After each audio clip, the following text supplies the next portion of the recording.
So, what I've learned when it comes to whether or not you can actually lose your salvation is I've learned that it is possible for one to walk away from their faith. It is possible for a person to completely shipwreck their faith and no longer believe in God. That if one were to do so, that they are choosing to reject the gift that was given to them by God in all of His generosity and grace and walk away from their salvation. Now, where you see that is when Paul is talking about how how it is possible for one to walk away from their salvation, and then it is also which is in first, which is in First Timothy chapter 1 verses 18 through 20. It is possible for someone to shipwreck their faith and completely walk away from it.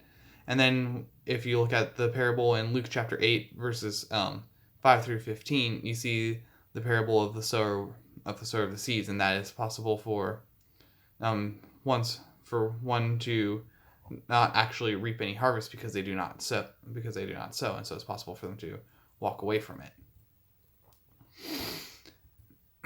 But then it is also possible but then if you look at Hebrews 6, it's making it quite clear that when a person is truly is Christ filled and full of the Spirit, that yes, it is hard for them to walk away from the faith, but it's also hard for them to, how to say it better, it's hard for them to then come back to repentance if they decide that they no longer want to follow Jesus.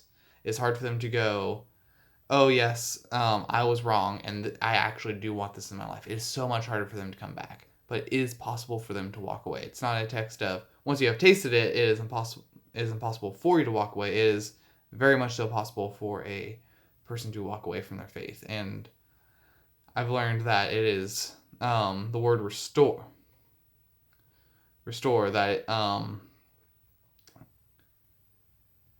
is impossible for you to restore something that, well, it is possible for you to restore something that is lost, because if you're restoring it, that means you once had it and you're getting it back.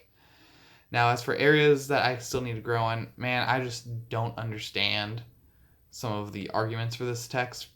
I don't know if it's just because I haven't read enough on it, or if I don't understand the concept of what it means to be an Arminianist, or what it means to have your faith or walk away from your faith. It's just something that I can't wrap my head around. And so one way that I could probably improve upon this is to continue doing some more reading on the text and to grow as a person when it comes to these things.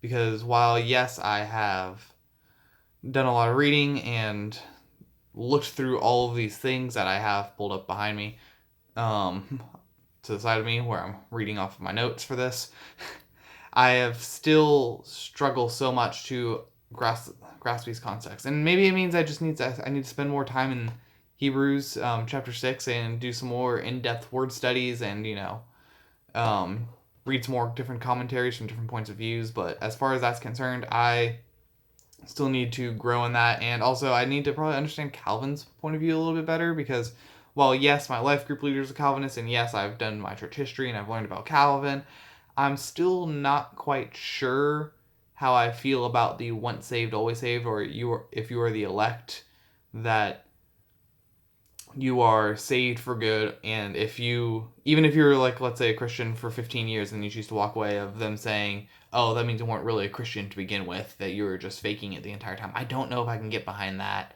because that's just doesn't seem possible. And also the fact that God has those who are predestined to go to hell and those who are predestined to be his followers and live in his good and righteousness forever and ever.